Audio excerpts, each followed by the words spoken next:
name's Santiago, and today we're going to be looking at the lives of 5 different high school students looking at college and the options that come with it. Peace. And we are here in the wild to give you guys information on the life of a college student and the options, the financial stuff, all the good stuff. Thank you. Peace. Okay, so we're looking at college and the economic factors of college, right? So coming into college, how did you learn about UCSD? Were you just really interested in the school? No, I just googled top UCs. Top UCs. All right, that's straight. UCI, Santa Barbara, and this one. So I was like, all right, let's go here. I'm gonna go so here. what's I know this is kind of a personal question, but what's your financial situation like? So my parents didn't make a lot of money, so I got a lot of financial aid. Okay, that's perfect. That's what we're looking for. I only pay $5 grand in loans every year. So. Oh, that's pretty good. Yeah. Okay. So that's perfect. Do you live on campus? I live off campus now. You live off campus, but you lived in the first 2 years? Okay, that's perfect. Well, thank you for your time. I guess that's all we have. That's it. That's it. Thank you, Trevor. Have a good one. Thank you. Everyone with this project in high school and everything else that comes with life. Hi, my name is Santiago. Wait, and this is my friend Hi, Nano. Mano. So, did I say that right? Yeah. Okay. So, it's okay. So, how long you been going here? It's my 3rd year. Your 3rd year. Oh, just like my man Trevor. You know Trevor? Wait, blonde boy? Yeah. Yes. Yeah, Trevor. Oh, yeah. Okay. Wait, where'd he go? I don't know. We just interviewed him first. He was super friendly. He was a cool guy. Oh, okay. Yeah, Really he's cool guy. awesome. Okay, so we're talking about the economic factors and repercussions of college and what that'll do to you and the other options you had. Was college your first option, your first and only option? It was my first option, but had backup plans. You had backup plans? Okay, Yeah. obviously. But, not obviously. You need backup plans. And then, so I know this is kind of a personal question, but financially, what did you do for college, to pay it off?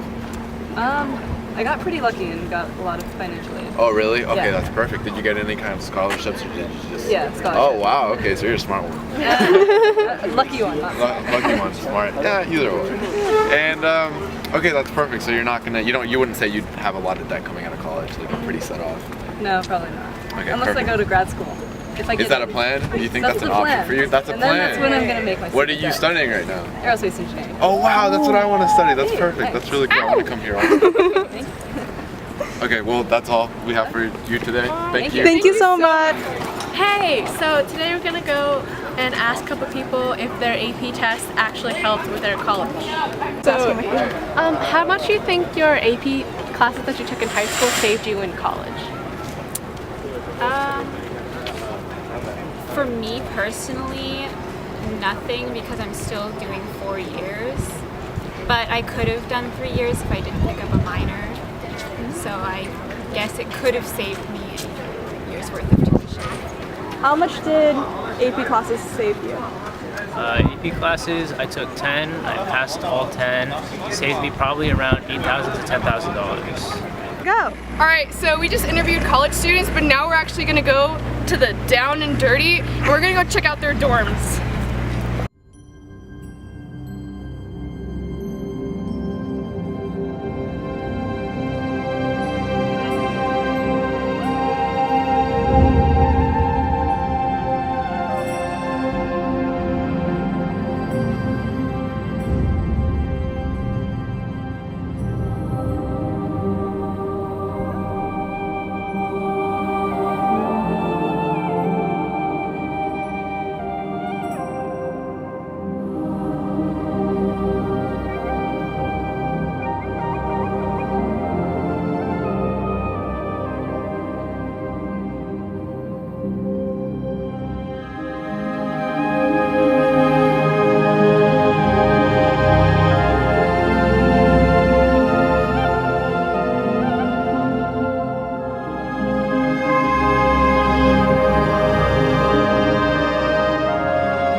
What's a typical day like in college?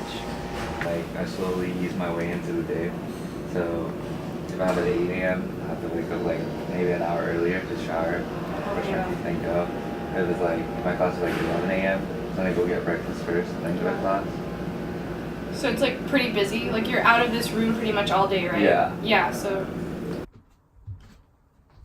Wow, that That was really interesting. Thank you guys for joining us on the UCSD campus. But next, we're going to be talking numbers with our great friend, Dr. Santi. You know, he's a very esteemed economist, and we're going to be talking about the cost of college as well as how long it's going to take to pay it off. Hi, my name is Dr. Santi, and we're here to discuss the numbers. So first, we're going to look at tuition for each of these colleges.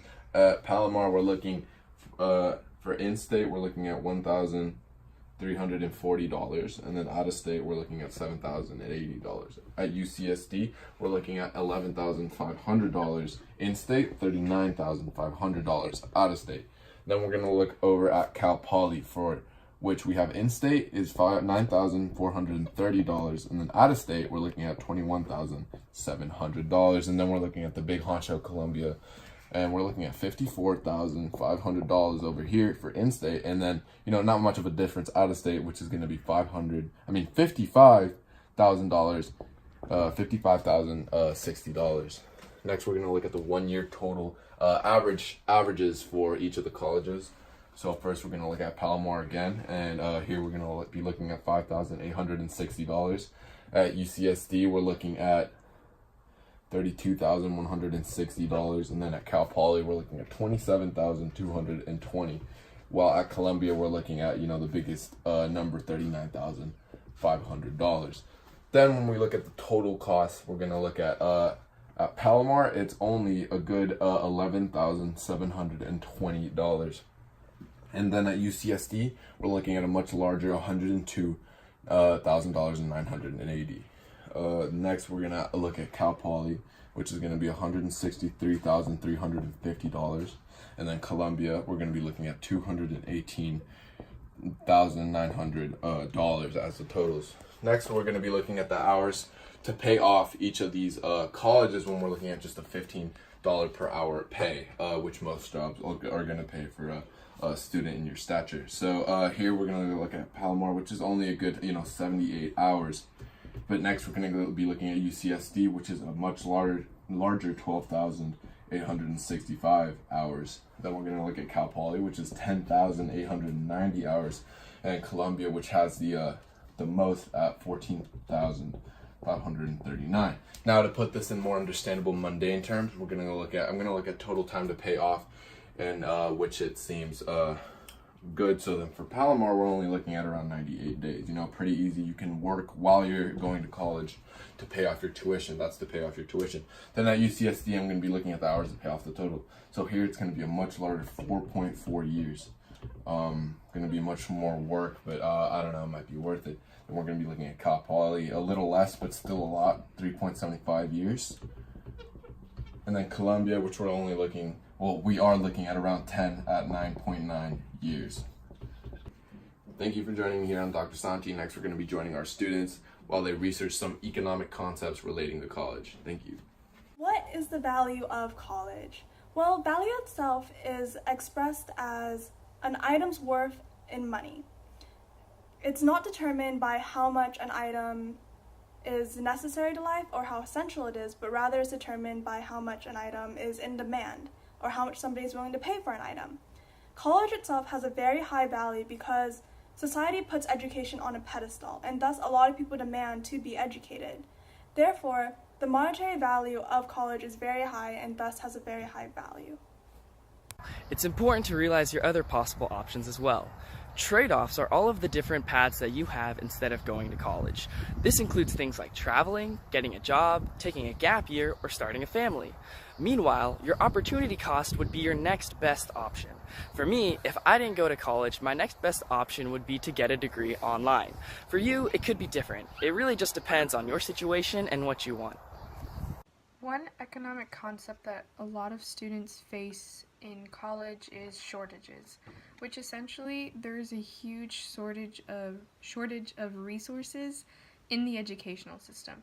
And so what that means is you have first and foremost a financial shortage, which is just when there's not enough funds that are being provided for schools.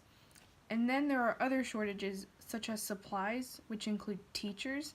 Due to the fact that there is a shortage in teachers, you then have a shortage in the amount of classes a university can provide, and with that you have a prolonged time for students to earn a degree. And so that affects pretty much everybody, especially students that have plans to go to graduate school, and therefore affects people financially. In addition to that, you also have a shortage of public institutions in different locations. The main point of that is that in some areas, especially rural areas, they don't necessarily have top-tier universities, or they don't necessarily have enough funding, and so therefore students have to travel long distances to have that same type of education in another area. And so these shortages not only affect students, they also affect the communities, and so you have a big issue and an economic downfall that relates back to shortages with regards to universities. An economic concept that pertains to college is the law of demand. As colleges become more selective, the cost eventually increases. This makes applicants more wary and leads to the decline of college admissions. With rising costs of college admissions, the demand decreases. With declining rates of college admissions, colleges are forced to enroll more students, which heightens the rate of acceptance, but also lower their costs in order to get the demand up again. The demand for quality education causes applicants to apply for colleges at an increasing rate, which causes colleges to become more and more selective in their process of selecting and admitting the students.